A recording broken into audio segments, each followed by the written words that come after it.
There are some people from outside the New York area on our webinar tonight, today, so good morning to them.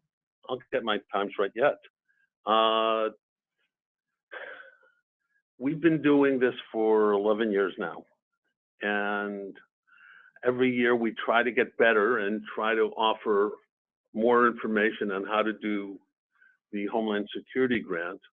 We want people to really know how to do the grant. This is usually outside the bailiwick of most people who run synagogues or agencies. They drop into the security world by default, and the security world has its own language and its own science. So what I'm trying to do is to give everyone the opportunity to know what to do.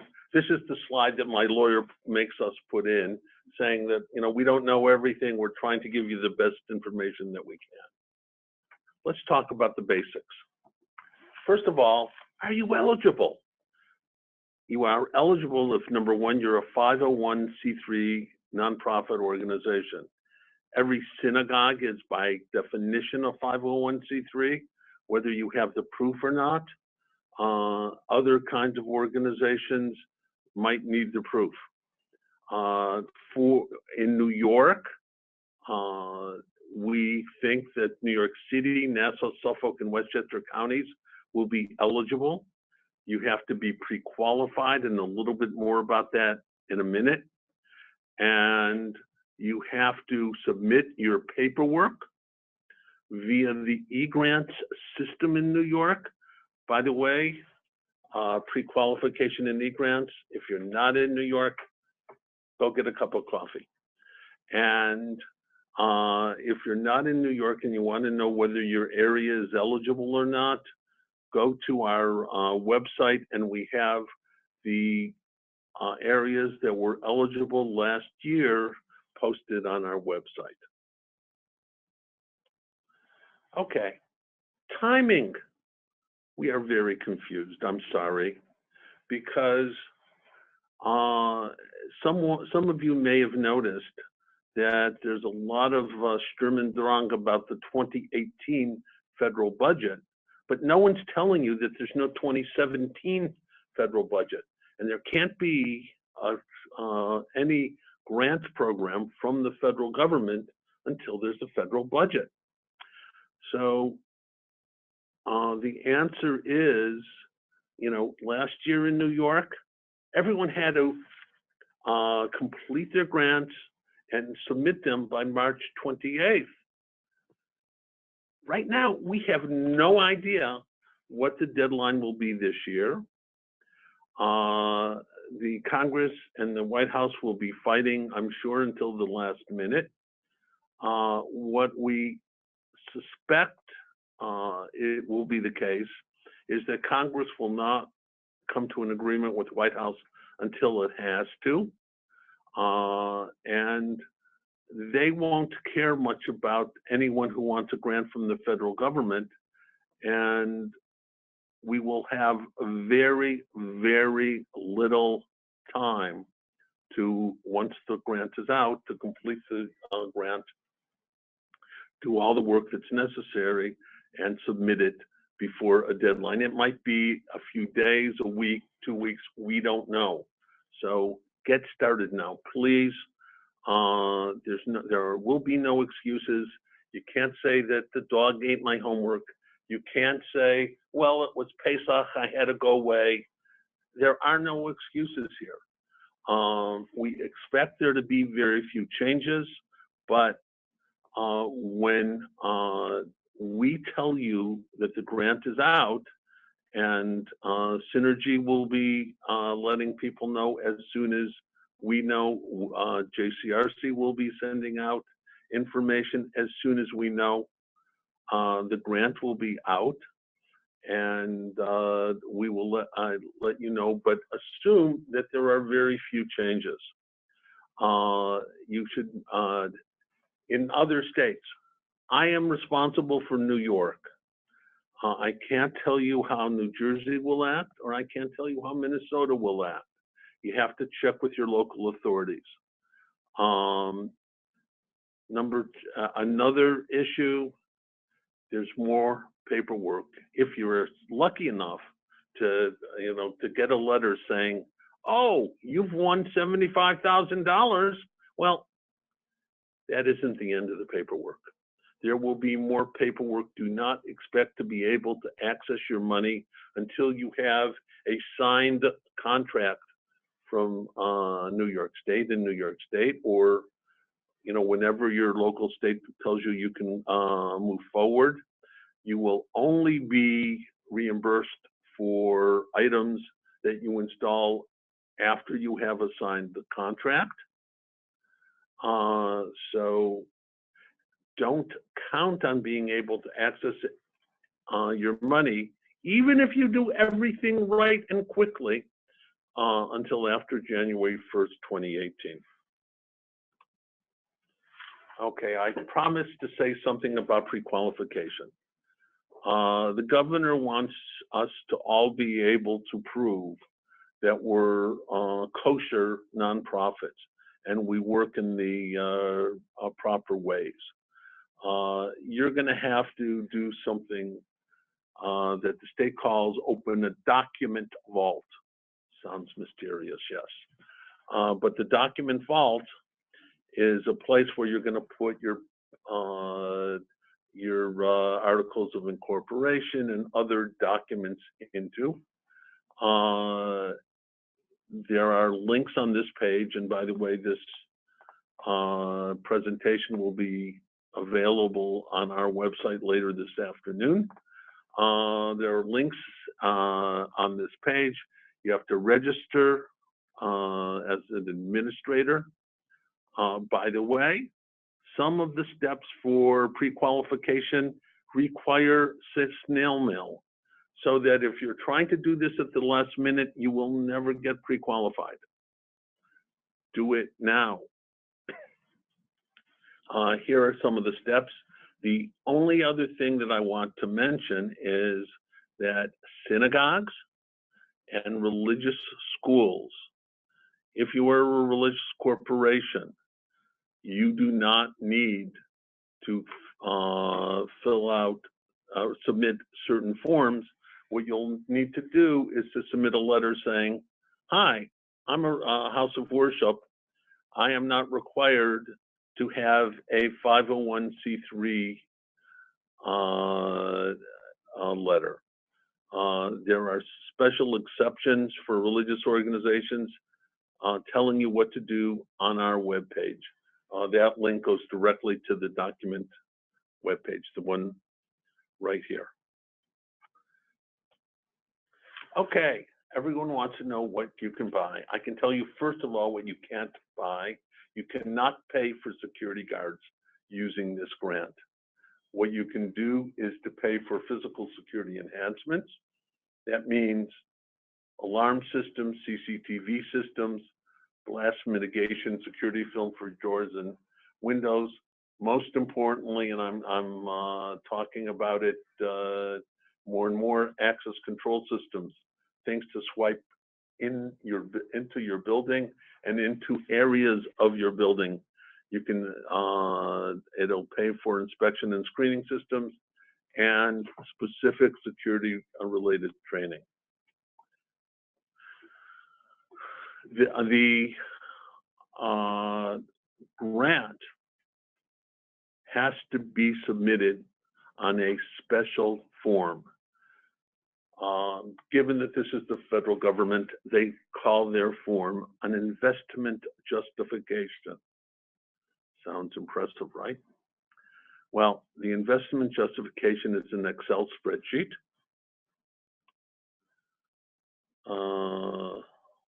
Let me just do that. When you open up the spreadsheet, you have to click on the button that says Enable Editing. First, you have to go to the investment justification page, because when you open it up, it'll just say Introduction, and that'll be very confusing. if you don't know about tabs in Excel.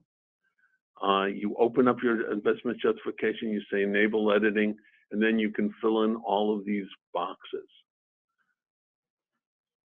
Let me go back. So people ask me, what is the most important thing to do with this grant? Rule number one is to learn how to read and follow directions.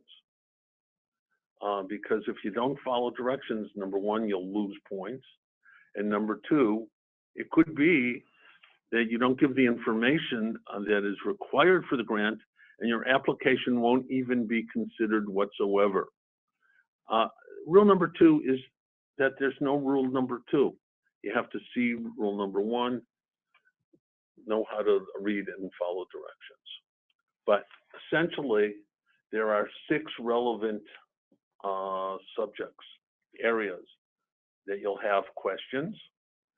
2/3 of the questions are about, do you know what the risks that you face and how to meet them? And 1/3 deal with, can you manage a grant like this? Do you know how to manage a large project? People ask me how to win a grant. The whole issue starts with, what do you get on the, what is the score that the judges give you on the investment justification? There are a total of 40 points. And if you lose 2 or 3 points, you will probably be out of the running, because this is a highly competitive grant. Kate has some questions for us. Okay, Adina Friedman, Executive Director of Synergy, is manning our chat, and she's going to chime in to feed us a few questions from the audience. Great. Can you hear me? Loud and clear. Perfect. So we have a question here, which is that one of the organizations applied for a grant last year, and they plan to apply again this year, but when they go into the document vault, they're wondering whether everything from the application will be gone, or does the system keep the application from last year, or at least some of the information? Okay, the document vault will still be there. That means that everyone has to remember their username and their password. It's a trick that we've learned in life. Now, some of the documents will have expired. And, you know, for example, for a non-religious corporation, you have to submit your latest audit.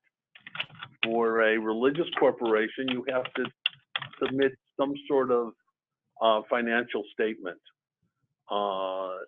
That financial statement will have expired. So the document vault will tell you, oh, you're going to need another financial statement. You're going to need this form or that form. At the end of this presentation, there is a email address for Valerie Bloomer, who is the wonderful person who runs the document vault area. She is incredibly helpful. And if you have any questions, you address them right to Valerie. Adina, next question. So as I said, the investment justification has 6 pieces. 4 of them work together. You have to talk about your background, your risk, target hardening, what you're going to do about your risk, and finally the impact that your plan has to make you safer. And what you have to do is to interrelate all of these things. And then when I talk about magic language of security people, they talk about your project should deter, detect, deny terrorists access to your organization, your facility, or mitigate the damage. And if you do that, you're gonna get a good score. Section number 1 is pretty straightforward: name, rank, and serial number. your legal name of your organization, the physical address of the facility, which is the place where you will be spending the money. So that if you have two sites, they want to know where you're going to spend the money. The year that the facility was first constructed, your organization type, more about that in a second. Your 501c3 number. Now, I don't understand why they ask for a 501c3 number, because there is no such animal. What they want is your employee ID number, your EIN. Now, a Dun & Bradstreet number. Now, why do they want that? That's how they track things in the federal government. If you do not have one, go to the JCRC website. The address is at the top of every one of these pages. And there is under the FAQs on the left, it asks you, how do I get a DUNS number? Well, follow that. Your 2017 urban area, which is New York City, even if you're in Long Island and Westchester, you want to request no more than $75,000. The total project cost. It could be that you have, I spoke to someone who probably has $1 million project, and they want the federal government to spend $75,000 of it. Any current contract with DHS, there is very, very little chance that you do. You probably, even if you have a current grant and you want a second helping, you still answer no, because it doesn't count the nonprofit security grant program, and the investment phase is always new. Now, let's go back to the question of organization type. And what happens is, remember I said you can get up to 40 points on your investment justification. Now, the federal government will take what the state government gives you as a score. They will score your investment justification too. So let's say you get 80 points because you're a perfect writer for the two of them. If you are at high risk of terrorist attacks due to your ideology, belief, or mission, then they will take those 80 points and triple them. You'll have 240 points. If you're a medical or an educational institution, they'll double it. You'll only have 160 points. Now,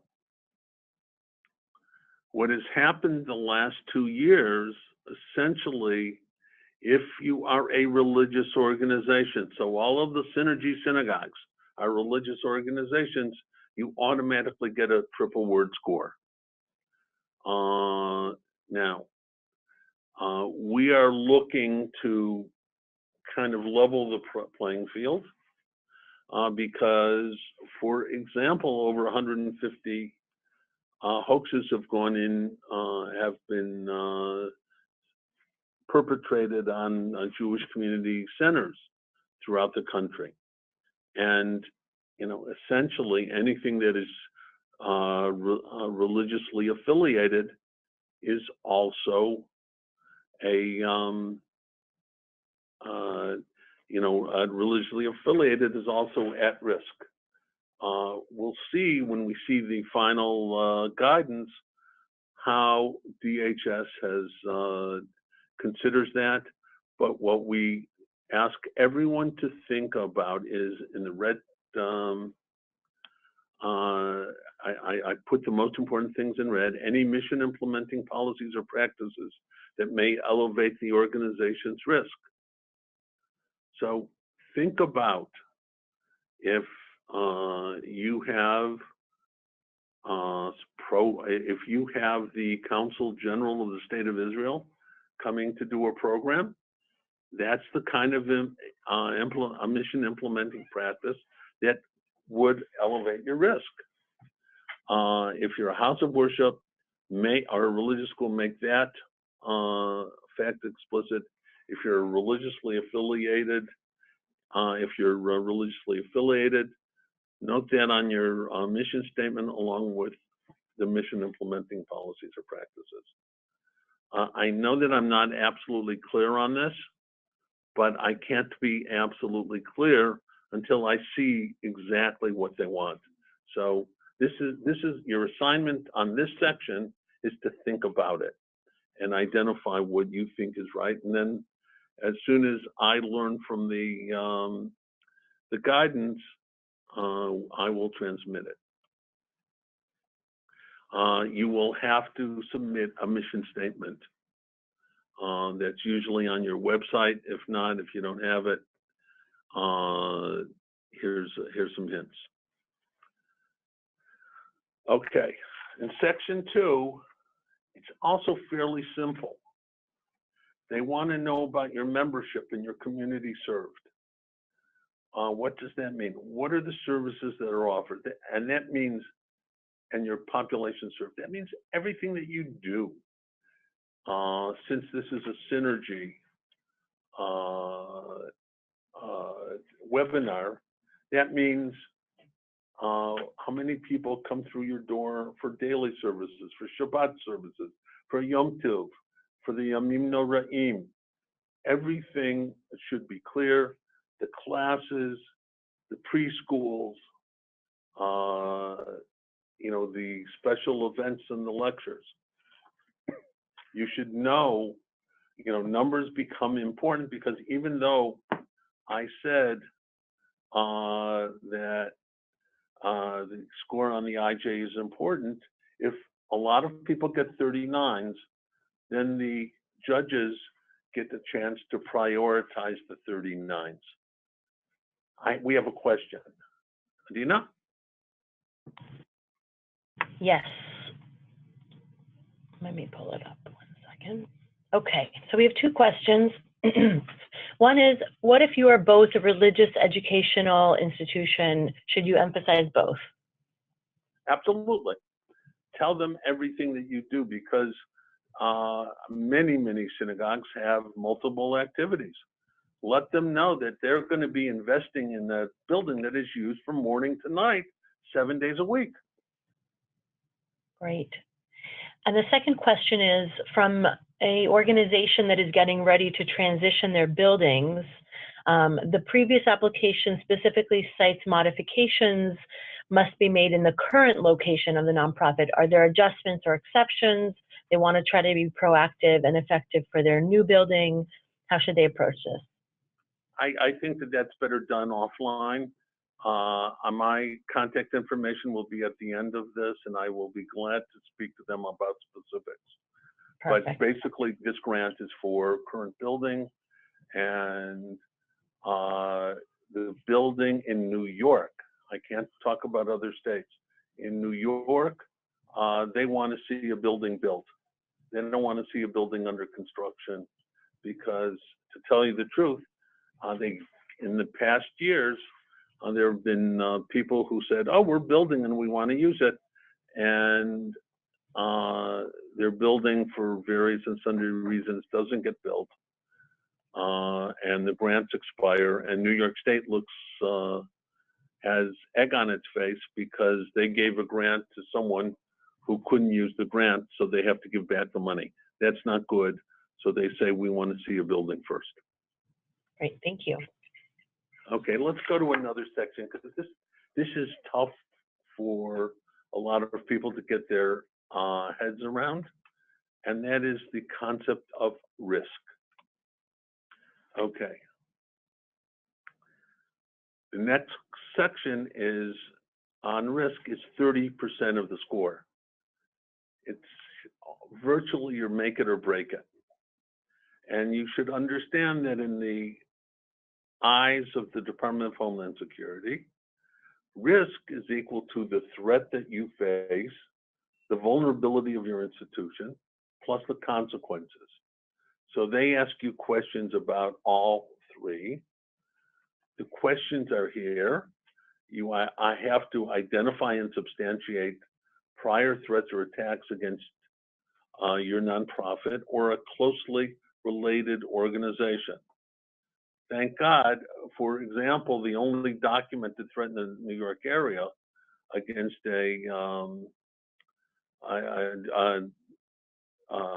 synagogues were the Riverdale Jewish Center and the Riverdale Temple. So that's a previously substantiated threat. They've even tried an attack, which was intercepted by the FBI and NYPD. But all of us have are similar, closely related organizations. If we're synagogues, there are synagogues that had threats or attacks. If we're schools, schools have threats or attacks. Now, I've put together some of those issues in a document that I call the selected threat scan, and you have to, you can get a lot of information from that document. Now, the question is, how will you be scored? What are the judges looking for? Well, they're looking for exactly what they're told to look for. And what the judges are supposed to do is to determine how well did the applicant address findings from a previously conducted risk assessment, police reports, and/or insurance claims. So what you want to do is, if you have a high quality risk assessment, it often includes threat sections.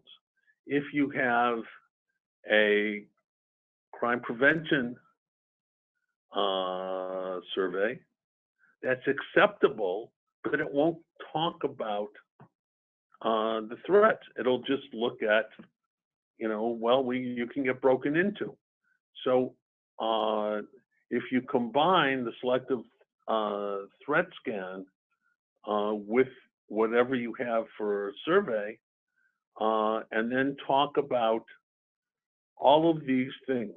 If you had a graffiti on your, a swastika drawn on your facility anywhere, any part of your facility, you note that. There's a synagogue in Westchester that 2 weeks ago that got a rock thrown through a window. That's the kind of thing that was reported to the police, and it lets people know that you understand that there is a threat out there, and you understand the kinds of threats, and we'll talk about a little bit more about that in a second. Vulnerability talks about your organization's susceptibility to all of these awful things by a terrorist attack. And then the score is, how well did your applicant address that? Your susceptibility is comes from either your risk assessment or from a crime prevention survey, which should say, for example, the doors are weak and anyone can get in. You don't have the windows are not treated, so someone could put an explosive device outside your windows and blow things up. All of these things are should be in a list, and they should be in a list in order of priority, because I'm a great believer in the fact that you shouldn't make government officials work any harder than they have to. If it's in a list of priority, you have priority 1 through 4, then what you're going to come up with is solutions 1 through 4. And we'll talk about why in a second. And consequences, the negative effects, and then the